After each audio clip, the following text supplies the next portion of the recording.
بسم اللہ الرحمن الرحیم۔ صرف 5 منٹ کا مدرسہ قرآن و حدیث کی روشنی میں 24 ربیع الثانی۔ نمبر 1، اسلامی تاریخ۔ نبی صلی اللہ علیہ وسلم کے قتل کی ناکام سازش۔ قریش کو جب معلوم ہوا کہ محمد صلی اللہ علیہ وسلم بھی ہجرت کرنے والے ہیں تو ان کو بڑی فکر ہوئی کہ اگر محمد صلی اللہ علیہ وسلم بھی مدینہ چلے گئے تو اسلام جڑ پکڑ جائے گا اور پھر وہ اپنے ساتھیوں کے ساتھ مل کر ہم سے بدلہ لیں گے اور ہمیں ہلاک کر دیں گے۔ اس بنا پر انہوں نے قصی بن کلاب کے گھر، جو دار الندوہ کے نام سے مشہور تھا، سازش کے لیے جمع ہوئے۔ اس میں ہر قبیلے کے سردار موجود تھے۔ سبھی نے آپس میں یہ طے کیا کہ ہر قبیلے کا ایک ایک شخص جمع ہو اور سب مل کر تلواروں سے حضور صلی اللہ علیہ وسلم کا خاتمہ کر دیں۔ نعوذ باللہ من ذالک۔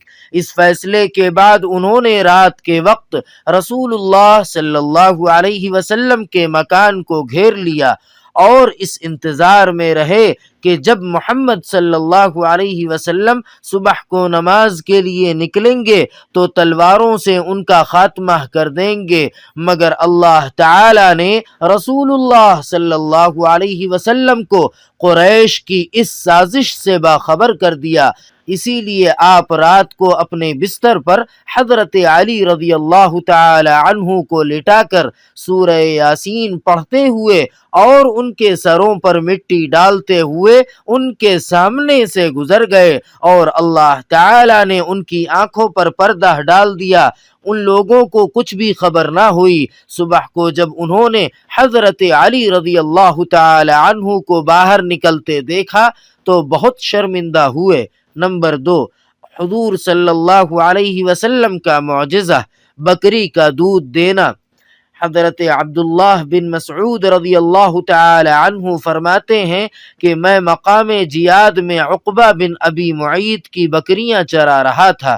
اتنے میں محمد صلی اللہ علیہ وسلم اور حضرت ابو بکر صدیق رضی اللہ تعالی عنہ ہجرت کرتے ہوئے میرے پاس پہنچے اور کہنے لگے، تم ہم کو دودھ پلا سکتے ہو؟ میں نے کہا، یہ بکریاں میرے پاس امانت ہیں، میں ان کا دودھ کیسے پلا سکتا ہوں؟ تو فرمایا، اچھا ٹھیک ہے، اتنا تو کرو کہ جس بکری نے ابھی تک بچہ نہیں جنا اس کو لے آؤ۔ تو میں نے ایسی بکری حاضر کر دی۔ آپ صلی اللہ علیہ وسلم نے اس کے تھنوں پر جیسے ہی ہاتھ پھیرا، تھنوں میں دودھ بھر آیا۔ پھر اس کو ایک پیالے میں دوہا، اس میں سے آپ صلی اللہ علیہ وسلم نے پیا۔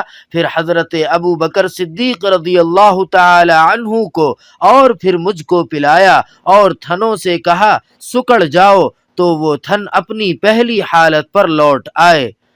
نمبر 3، ایک فرض کے بارے میں، سجدہ سہو کرنا۔ رسول اللہ صلی اللہ علیہ وسلم نے فرمایا، جب تم میں سے کسی کو نماز میں بھول چوک ہو جائے تو سجدہ سہو کر لے۔ فائدہ، اگر نماز میں کوئی واجب بھول سے چھوٹ جائے یا واجبات اور فرائض میں سے کسی کو ادا کرنے میں دیر ہو جائے تو سجدہ سہو کرنا واجب ہے، اس کے بغیر نماز نہیں ہوتی۔ نمبر 4، ایک سنت کے بارے میں، بارش کے لیے یہ دعا مانگے۔ رسول اللہ صلی اللہ علیہ وسلم نے بارش کے لیے ہاتھ اٹھا کر یہ دعا مانگی، اللہم اغثنا، اللہم اغثنا، اللہم اغثنا۔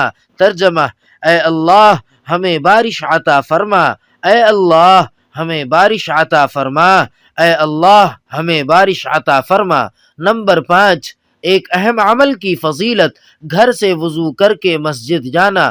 رسول اللہ صلی اللہ علیہ وسلم نے فرمایا، جب تم میں سے کوئی گھر سے وضو کر کے مسجد آئے تو گھر لوٹنے تک اسے نماز کا ثواب ملتا رہے گا۔ نمبر 6، ایک گناہ کے بارے میں، کافر ناکام ہوں گے۔ قرآن پاک میں اللہ تعالی فرماتا ہے، بے شک جو لوگ کافر ہو گئے اور دوسروں کو بھی اللہ کے راستے سے روکا، اور ہدایت ظاہر ہونے کے بعد اللہ کے رسول کی مخالفت کی، تو یہ لوگ اللہ کے دین کو ذرا بھی نقصان نہیں پہنچا سکیں گے، اور اللہ تعالی ان کے تمام اعمال کو برباد کر دے گا۔ نمبر 7، دنیا کے بارے میں لوگوں کی کنجوسی۔ قرآن پاک میں اللہ تعالی فرماتا ہے، سن لو، تم ایسے ہو کہ جب تم کو اللہ کی راہ میں خرچ کرنے کے لیے بلایا جاتا ہے تو تم میں سے بعض لوگ بخل کرتے ہیں، اور جو شخص کنجوسی کرتا ہے تو حقیقت میں اپنے ہی لیے کنجوسی کرتا ہے، اور اللہ تعالی غنی ہے، کسی کا محتاج نہیں، اور تم سب اس کے محتاج ہو۔ نمبر 8، آخرت کے بارے میں حوض کوثر کیا ہے؟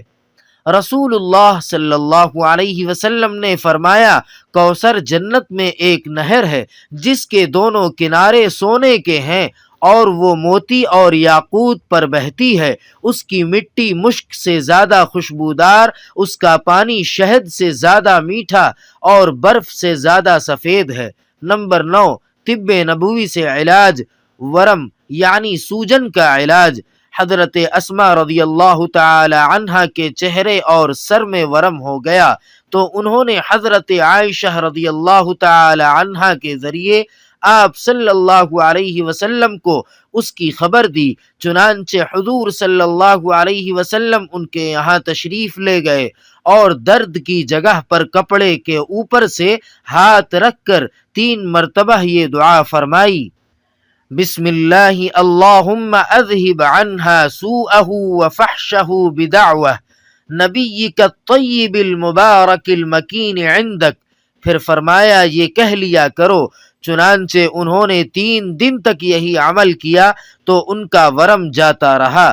نمبر 10، نبی صلی اللہ علیہ وسلم کی نصیحت۔ رسول اللہ صلی اللہ علیہ وسلم نے فرمایا، تم اپنے کسی بھائی کی مصیبت پر خوشی کا اظہار مت کرو، اگر ایسا کرو گے تو ہو سکتا ہے کہ اللہ تعالی اس کو اس مصیبت سے نجات دے دے اور تم کو اس مصیبت میں مبتلا کر دے۔ سبحان ربک رب العزت عما یصفون وسلام علی المرسلین والحمد للہ رب العالمین۔